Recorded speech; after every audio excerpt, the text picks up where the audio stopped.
Takeover rumah KPR memang bisa jadi salah satu solusi dalam menyiasati memiliki rumah. Tidak hanya bagi Anda yang hendak membeli rumah baru, tetapi juga bagi mereka yang sedang menjalani proses kredit rumah dengan KPR. Melakukan takeover rumah KPR memang bisa menghemat uang. Takeover KPR berarti proses pemindahan pinjaman KPR demi maksud tertentu, baik itu untuk alasan pribadi atau untuk proses jual beli. Bahkan, bisa juga nasabah melakukan takeover KPR demi beberapa tujuan seperti mendapatkan bunga yang lebih ringan ataupun mendapatkan rumah sesuai kebutuhan. Proses takeover ini harus dilakukan dengan pihak bank dan disertai sebuah surat perjanjian persis seperti saat mengajukan KPR baru.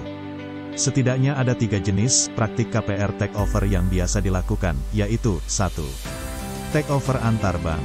Proses takeover antar bank ini biasanya dilakukan karena adanya penawaran yang lebih menarik dari bank lainnya.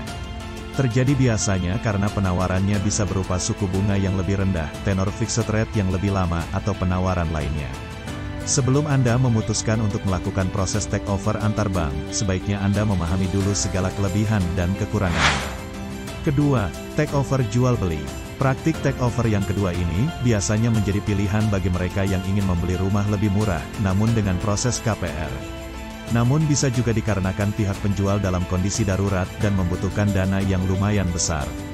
Proses takeover karena alasan jual beli ini bisa dilakukan dalam bank yang sama ataupun berpindah bank. Secara prosedur, tentu akan jauh lebih mudah dan lebih cepat apabila proses takeover masih dilakukan dalam bank yang sama. Ketiga, takeover bawah tangan. Biasanya, takeover bawah tangan hanya melibatkan pihak penjual dan pembeli, tanpa melibatkan pihak bank yang bersangkutan. Praktik takeover yang terakhir ini sangat tidak dianjurkan, karena memiliki resiko yang sangat besar dan bahkan bisa membuat Anda terlibat dengan masalah hukum.